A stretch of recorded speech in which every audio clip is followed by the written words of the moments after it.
नमस्कार. आकाशवाणी औरंगाबाद केंद्राच्या बातमीपत्रात मी शुभांगी बिंदू आपलं स्वागत करते. सुरुवातीला ठळक बातम्या. केंद्र सरकारच्या निर्णयांमुळे सामान्य माणसाच्या जीवनात बदल, पंतप्रधानांचं प्रतिपादन. पनवेल महापालिकेत भाजप तर भिवंडी निजामपूर महापालिकेत काँग्रेसला स्पष्ट बहुमत. मालेगाव महापालिकेत काँग्रेस सर्वात मोठा पक्ष. देशभरातल्या औषध विक्रेत्यांचा येत्या मंगळवारी लाक्षणिक संप. सीबीएसईच्या 12वी परीक्षेचा निकाल उद्या जाहीर होणार. आणि लातूर इथून येत्या नोव्हेंबर महिन्यात मुंबई आणि हैदराबाद विमानसेवेला प्रारंभ. आता सविस्तर बातम्या. केंद्र सरकारनं गेल्या 3 वर्षात घेतलेल्या महत्वपूर्ण निर्णयांमुळे सामान्य माणसाचं जीवन बदलल्याचं प्रतिपादन पंतप्रधान नरेंद्र मोदी यांनी केलं आहे.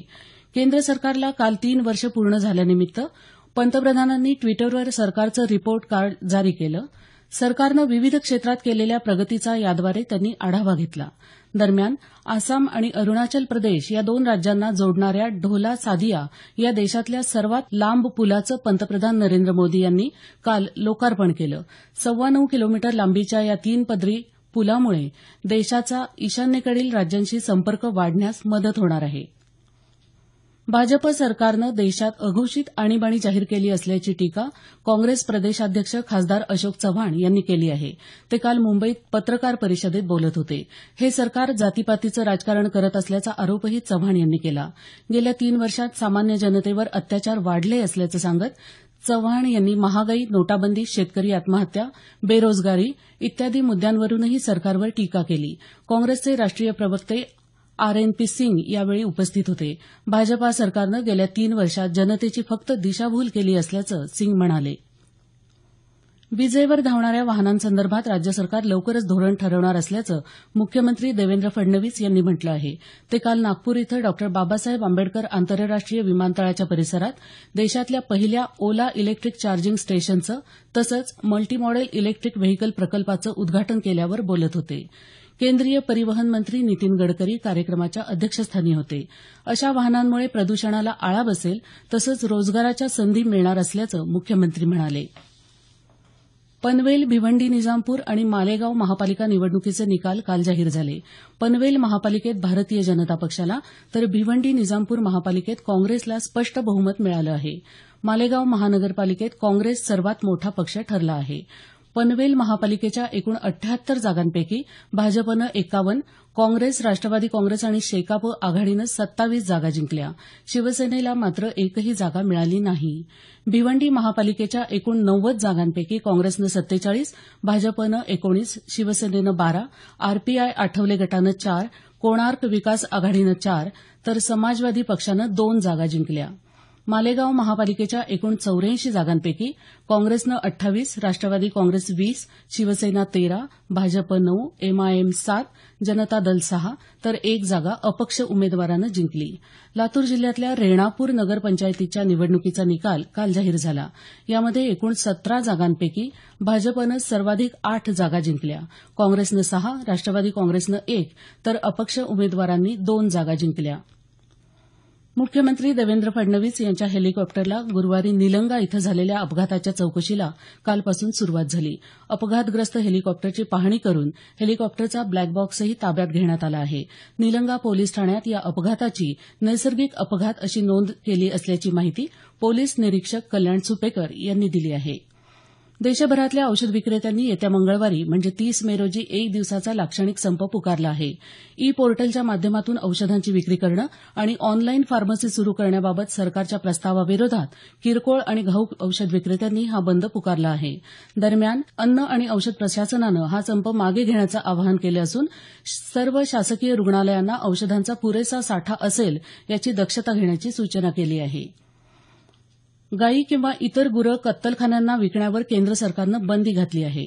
फक्त शेतकरी किंवा शेतजमिनीच्या मालकांनाच गुरांची विक्री करता येऊ शकेल असा अध्यादेश केंद्र सरकारनं काढला आहे. हा नवा नियम लागू केल्यामुळे प्राण्यांच्या व्यापारावर बंधन येणार आहे. हे बातमीपत्र आकाशवाणीच्या औरंगाबाद केंद्रावरून प्रसारित केलं जात आहे. आमचं हे बातमीपत्र newsonair.com या संकेतस्थळावरही उपलब्ध आहे. केंद्रीय माध्यमिक परीक्षा मंडळ सीबीएसईच्या 12वी परीक्षेचा निकाल उद्या जाहीर होणार आहे. विद्यार्थ्यांना हे निकाल cbseresults.nic.in आणि cbse.nic.in या संकेतस्थळावर पाहता येतील.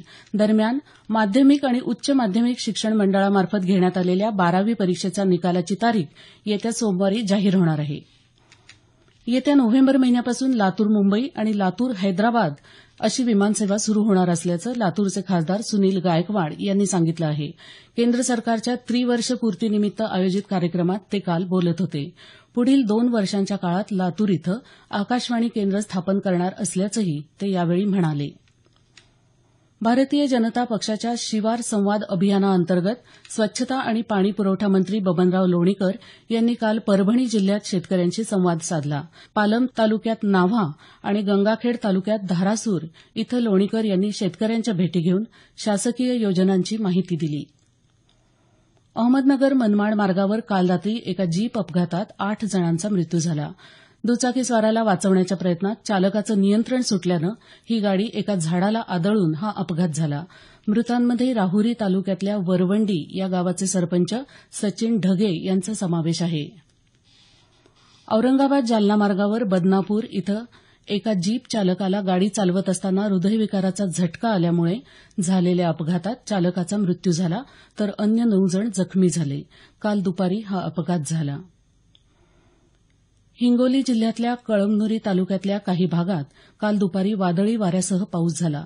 या पावसानं तापमानात काहीशी घट जाणवली, मात्र केळीच्या पिकाचं नुकसान झालं आहे.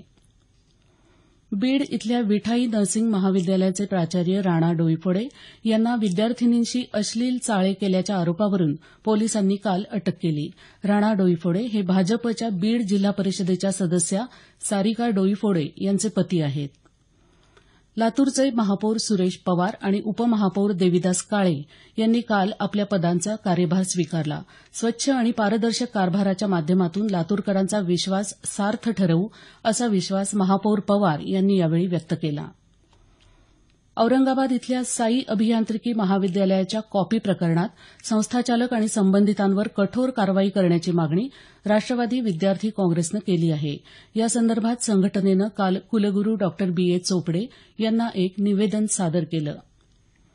परभणी इथल्या वसंतराव नाईक मराठवाडा कृषी विद्यापीठात येत्या 29 ते 31 मे दरम्यान कृषी संशोधन आणि विकास समितीची बैठक आयोजित करण्यात आली आहे. कुलगुरू डॉ बी व्यंकटेश्वरलू यांनी काल वार्ताहर परिषदेत ही माहिती दिली. या बैठकीदरम्यान राज्यातल्या 4ही कृषी विद्यापीठांनी केलेलं संशोधन शेतकऱ्यांपर्यंत पोहोचवण्यात येणार आहे.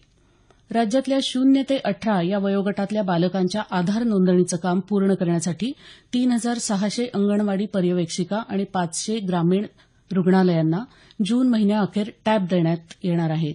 मुख्य सचिव सुमित मलिक यांनी काल मुंबई इथं ही माहिती दिली.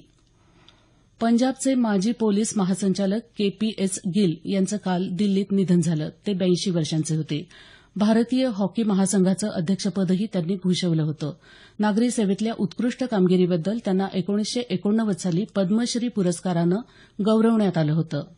शेवटी पुन्हा काही ठळक बातम्या. केंद्र सरकारच्या निर्णयांमुळे सामान्य माणसाच्या जीवनात बदल, पंतप्रधानांचं प्रतिपादन. पनवेल महापालिकेत भाजप तर भिवंडी निजामपूर महापालिकेत काँग्रेसला स्पष्ट बहुमत. मालेगाव महापालिकेत काँग्रेस सर्वात मोठा पक्ष. सीबीएसईच्या 12वी परीक्षेचा निकाल उद्या जाहीर होणार. आणि येत्या नोव्हेंबरपासून लातूर मुंबई आणि लातूर हैदराबाद विमानसेवेला प्रारंभ.